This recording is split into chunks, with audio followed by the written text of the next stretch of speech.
यं ब्रह्मा वरुणेन्द्र रुद्रमरुतस्तुन्वन्ति दिव्यैस्तवैः वेदैः साङ्गपदक्रमोपनिषदैर्गायन्ति यं सामगां ध्यानावस्थिततद्गतेन मनसा पश्यन्ति यं योगिनो यस्यान्तं न विदुःसुरासुरगणा देवाय तस्मै नमः।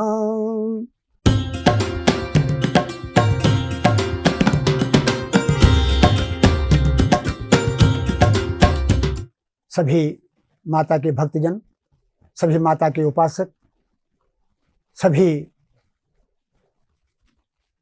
आप सभी को आज चतुर्थ नवरात्र के अवसर पर शुभकामनाएं और माता का आशीर्वाद आप प्राप्त करें। उससे पहले मैं कूष्मांडा भगवती के विषय में कुछ कहूँगा। भगवती वैष्णवी के जो प्रसिद्ध 9 रूप हैं, उन 9 रूपों में चतुर्थ रूप जो है भगवती कूष्मांडा का है। और जो भक्तजन, जो आराधक प्रथम नवरात्र से भगवती की अहर्निश दिन रात उपासना कर रहे हैं, वो इसी भगवती का ध्यान कर रहे हैं। और उनका जो अनाहत चक्र है, उनके मन की अवस्थिति अनाहत चक्र में आज के दिन होती है। कूष्मांडा इनको क्यों कहा गया कि अंड कहते हैं ब्रह्मांड को। तो जिस समय ब्रह्मांड में कुछ नहीं था, अंधकार ही अंधकार था, तो इन्हीं भगवती ने, इन्हीं आद्या ने हंसते हुए इस ब्रह्मांड की रचना की थी। इस ब्रह्मांड की रचना करने के कारण से भगवती का यह चतुर्थ रूप कूष्मांडा नाम से अभिहित किया जाने लगा। ये भगवती शक्तिशालिनी है और सूर्यमंडल की अधिष्ठात्री देवी है। सूर्यमंडल में रहने की शक्ति केवल इन्हीं में है।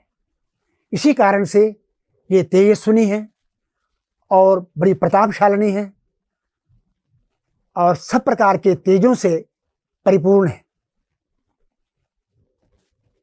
इनका प्रभाव सभी देवी देवता मानते हैं और उसी प्रभाव के बल से सारे संसार में सृजन होता है। सारे संसार में यदि शक्ति है तो इन्हीं की है। जिस किसी भी व्यक्ति में, जिस किसी जीव में, जिस किसी वस्तु में जो भी कोई शक्ति है, वो सारी की सारी शक्ति इन्हीं के द्वारा है। शक्ति नहीं है तो कुछ भी नहीं है। अभी मैंने पहले आपसे कहा था, जब ब्रह्मचारिणी का हुआ था, तो शक्ति होने पर ही सब कुछ होता है, ब्रह्मचारी होने पर ही सब कुछ होता है। शक्ति नहीं है तो मनुष्य जो है वो निस्सत्व है, निर्बल है और प्रभाव शून्य है और एक अपनी चमक दम से भी शून्य है। इसलिए वो शक्ति जो है वो वही सबको एक आगे बढ़ाती है और वो शक्ति का ही एक रूप जो है वो सर्वत्र सब जगह पर सभी वस्तुओं में विद्यमान है। हम जहाँ जहाँ पर भी जिस किसी प्रकार का भी तेज देखते हैं, वो इन्हीं भगवती का है। जितनी भी देवी देवता हैं, उनमें जो शक्ति है, जो तेज है, वो सारा का सारा इन्हीं देवी के कारण से है, इन्हीं देवी की शक्ति से है और इन्हीं का प्रभाव उन सब में विद्यमान है। और सभी वस्तुएं इनके प्रभाव से, इनकी ज्योति से, इनके तेज से प्रकाशित हो रही हैं, प्रभावित हो रही हैं। कूष्मांडा भगवती का यह नवरात्र आप सबको वरदायक हो, वरदान को देने वाला हो, आपकी मनोभिलषित कामनाओं को पूर्ण करने वाला हो और आप अपने अपने घरों में जिस जिस स्थान पर पूजा रूम में, पूजा जिस जगह पर आप बैठे हुए हैं, आप ध्यान से भगवती के रूप का ध्यान कीजिए और जिससे कि भगवती प्रसन्न होगी। क्योंकि यदि आप ध्यान भली प्रकार से नहीं कर पाए, मन को नियंत्रित नहीं कर पाए, तो फिर आराधना करना जो है वो व्यर्थ है। हम आराधना करते हैं, आंखें बंद करते हैं, आंखें बंद करने पर भी हमारी मस्तिष्क, हमारी बुद्धि, हमारा मन जो है वो कभी बम्बई में चला जाता है, कभी लंदन में चला जाता है, कभी बाजार में चला जाता है, कभी दोस्तों के पास चला जाता है। तो वो ध्यान कहाँ से हुआ? देवता बन करके देवता की उपासना करना और देवता में अपने भाव को, देवता में और मेरे में यदि कोई अहम भाव रहा तो फिर तो वो देवता है और ये मैं हूं, तब तक पूरी उपासना नहीं हो सकती। जो देवता है वही मैं हूं, जो मैं हूं वो देवता है। जब एक ही कार दोनों में हो जाता है, सही उपासना तो वो है और उसी उपासना से सब कुछ प्राप्त होता है। और हम जब तक ध्यान हम भली प्रकार से नहीं कर सकते, नहीं लगा सकते, तब तक देवता का पूजा पाठ करने से भी, अब मंत्र आपने जहाँ कर दिया, जब जहाँ पर करने लग पड़े और पूरे शहर में घूम रहे हैं, अपने दोस्त मित्रों के साथ घूम रहे हैं, वो ध्यान नहीं है। जब अब इस चंचल मन की जो चंचलता है उसको दूर भगा करके जब आप उस मन की एकाग्रता की ओर जाते हैं, आप जाने दीजिए आप ध्यान कर रहे हैं और मन आपका चला जाता है कहीं पर, आप जाने दीजिए मन को, जहाँ जाता है जाने दीजिए, बम्बई जाता है, दिल्ली जाता है, अपने दोस्त मित्रों में जाते जाने दीजिए। उसके बाद काफ़ी समय तक, ये काफ़ी दिन तक ध्यान लगने की भी बात एक है। आप एक ही दिन में ध्यान नहीं कर सकते, 2, 4, 10, 20, 25, 30, 50 जो भी समय मिलेगा।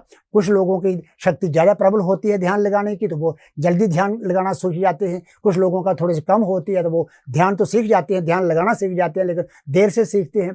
इसलिए आप मन को सबसे पहले यदि आंखें बंद की हैं, और आंखें बंद करके, पहले तो आंखें बंद करना ही मुश्किल हो जाता है, आपने आंखें झपकी भी आती रहती हैं ऐसे ऐसे हैं। तो आंखें जब आपके बंद करना का अभ्यास हो जाए, उसके बाद फिर जब इधर उधर मन भटकना, यार भटकता जरूर है, और भटकने के बाद भी इसको जाने दीजिए जहाँ जाता है। फिर कुछ दिन के बाद ये कहेगा भाई जहाँ जहाँ मैं जाना चाहता था, जो जो काम करना चाहता था, जिस दोस्त मित्र से मिलना चाहता था, इसने तो जाने दिया मुझे, अब तो ये थक जाएगा।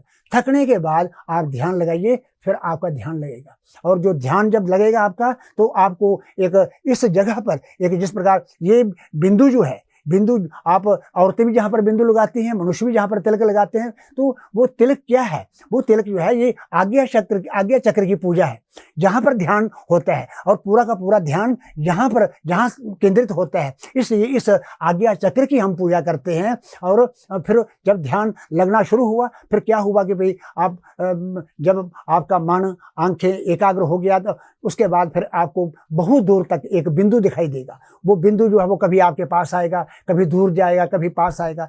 फिर एक दिन ऐसा आ जाएगा कि वो बिंदु जो है वो आपके एक जगह पर स्थिर हो जाएगा। आपने ध्यान लगाया, तत्काल आप वो बिंदु जो है जहाँ तक आप पहुँच गए आज्ञा चक्र, वो बिंदु आप, उसके बाद वो काफ़ी जब अभ्यास करने लग पड़ेंगे, वो बिंदु जो है वो थोड़ा बड़ा आकार ले लेगा। बड़ा आकार जब ले लेगा तो उस बिंदु में जो आपका इष्ट है, जो आपका आराध्य है, जो जिसकी आप उपासना कर रहे हैं, वो आपको वहाँ पर थोड़ा दिखाई देगा। तो ये समझ लीजिए भी ध्यान की एक पहली सीढ़ी जो है वो आपने आगे बढ़ाई है, पहली सीढ़ी पर आप पहुँचे।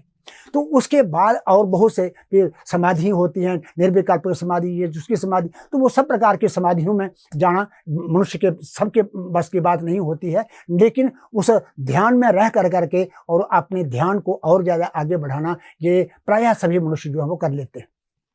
और जब आप ऐसा आप कर जाओगे, तो फिर वो भगवती का जो ध्यान आपके सामने, उसकी पूरी चित्र आएगा, पूरे चित्र को देखेंगे और एकदम आप उसी में तल्लीन होकर के अपनी आराधना, अपने मंत्र का जप करेंगे, और आपको भी जो आनंद मिलेगा, बहुत ज़्यादा आनंद मिलेगा उस ध्यान में, उस उपासना में, उस तपस्या में। तो अब ये विशेष रूप से इस प्रकार से हमें ये देखना है कि सबसे पहले अपने मन को नियंत्रित कर करके आज्ञा चक्र में उस भगवती का विशेष ध्यान करें, जिससे कि वो भगवती हम सबको एक अच्छे आशीर्वादों से ओत प्रोत करे। मैं एक बात कहूँगा आपसे, भगवती का श्लोक है, स्तुति है सप्तशती में, कि उसमें ये यस्या समस्त सुरता समुदीरणेन तृप्तिं प्रयाति सकलेषु मखेषु देवी स्वाहा शिवे पितृगणस्य तृप्ति हेतु उच्चार्यसे त्वमत एव जने सुधा च।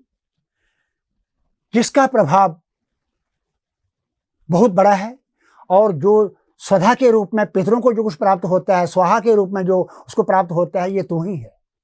यस्या प्रभावमतुलं भगवान अनंतो ब्रह्मा हरश्च नहीं वक्तु बलं बलंच सा चंडिका अखिल जगत परिपालनाय नाशाय चाशो भयस्य मतिं करोतु।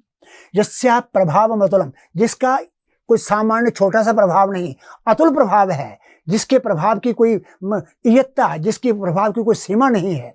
यस्या प्रभावम अतुलम भगव, और जिसके प्रभाव को जो अनंत हैं, जो शेष भगवान हैं, जिसके प्रभाव को नहीं जानते हैं। ब्रह्मा जिसके प्रभाव को नहीं जानते हैं, विष्णु भगवान जिसके प्रभाव को नहीं जानते हैं, शंकर भगवान जिसके प्रभाव को नहीं जानते हैं। ब्रह्मा हरश्च नहीं वक्तु बलं बलंच सा चंडिका अखिल जगत परिपालनाय। वो चंडिका देवी जो है, वो भगवती वैष्णवी जो है, और पूरे संसार का परिपालन करने के लिए है, और जो अशुभ हैं उनको दूर करने के लिए अपनी मति को बनाए, और जो शुभ हैं वो भक्तों को या संसार को सब प्रकार के शुभ को देने की प्रयास करें। तो ऐसी भगवती जिसका प्रभाव अतुल है, अनंत है, ब्रह्मा विष्णु, और एक शब्दों में आप यदि ये कहेंगे तो ये उन ब्रह्मा विष्णु महेश का सृजन करने वाली भी, उनको पैदा करने वाली भी यही है।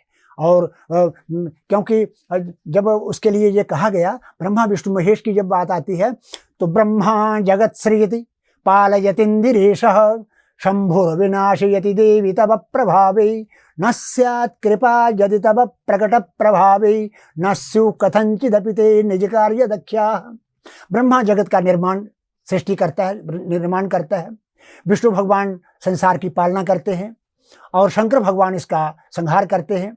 लेकिन वो कहते भी न स्यात् कृपा यदि तव प्रकट प्रभावे, तेरे प्रकट प्रभाव की कृपा यदि इन पर नहीं हो, ब्रह्मा विष्णु महेश पर भी यदि तेरी कृपा नहीं हो, तो न स्यु कथंचिदपि ते निज कार्य दक्षाः, वो अपना अपना कार्य करने के लिए समर्थ नहीं हो सकते हैं। इसलिए उस आद्या की, उस जगत जननी की, उस विश्व जननी की, उस अनंता की इतनी बड़ी शक्ति है, और जो एक हम उसका केवल शब्दों से गुणगान नहीं कर सकते हैं, और वास्तव में वो एक ऐसी शक्ति है जो पूरे संसार में व्याप्त होकर के पूरे संसार का संरक्षण करती है। और हम जब भगवती क्रुद्ध हो जाती है, जब भगवती रुष्ट हो जाती है, तो उस समय उसका नाम क्या होता है? चंडी होता है। चंडी कोप एक व्याकरण की धातु है, उससे चंडी शब्द बनता है। तो जिस समय भगवती को गुस्सा आता है, क्रोध आता है, उस समय चंडी का रूप धारण करते था, क्रोध में आकर के। आपने ऐसे देखा होगा भी अमुक औरत को मराई, वो गुस्सा आ गया था, क्रोध आ गया था, उसने चंडी रूप धारण कर लिया था। चंडी रूप धारण करने का मतलब अत्यंत क्रोध में आ गई थी, और जब चंडी रूप धारण कर, भगवती वैष्णवी जो चंडी का रूप धारण करती है, सब प्रकार के दुष्टों का नाश कर देती है। इसलिए वो अपने उस क्रोध को ऐसा इस प्रकार से करे कि जो हमारे अनिष्ट हैं उन अनिष्टों को दूर करे, हमारी जो कोरोना आदि जो महामारी है उनको दूर करे। अपने क्रोध के माध्यम से भी उनको हुंकारे नेवताम भस्म, हुंकार करने मात्र से ही जो हमारे कोरोना इत्यादि जितनी भी जो महामारी हैं उनको दूर करने का एक आशीर्वाद दे, और हमारे समाज को दिन प्रतिदिन उन्नतशील बनाए, आगे बढ़ाने के लिए प्रयास करे। मैं इतना ही कह करके अपनी वाणी को विराम दे रहा हूँ, क्योंकि समय का अभाव होने के कारण से मैं इतना ही कह करके आज चतुर्थ जो नवरात्र के अवसर पर आप सबको शुभकामनाएं देता हूँ। आप सबको एक भगवती की ओर से एक आशीर्वाद दिलवाता हूँ। पुनस्त्वादित्या रुद्रा वसवः समिन्धतां पुनर्ब्रह्माणो वसुणीथ यज्ञैः घृतेन त्वं तन्वन् वर्धयस्व सत्याः सन्तु यजमानस्य कामाः मंत्रार्थाः सफलाः सन्तु पूर्णाः सन्तु मनोरथाः शत्रूणां बुद्धिनाशोऽस्तु मित्राणां मुदयस्तव क्षीरवर्चस्वमायुष्यमारोग्यमाविधात् शुभमानं महीयते धनं धान्यं पशुं बहुपुत्रलाभं शत्संवत्सरं दीर्घमायुः अस्तु दीर्घमायुः। सर्वे भवन्तु सुखिनः, सर्वे सन्तु निरामयाः, सर्वे भद्राणि पश्यन्तु मा कश्चित् दुःख भाग् भवेत्। इन्हीं शब्दों के साथ अपनी वाणी को विराम देता हूँ, और भगवती वैष्णवी का यह चतुर्थ रूप जो है आप सबका कल्याण करे, आप सबको मंगलदायक हो। धन्यवाद।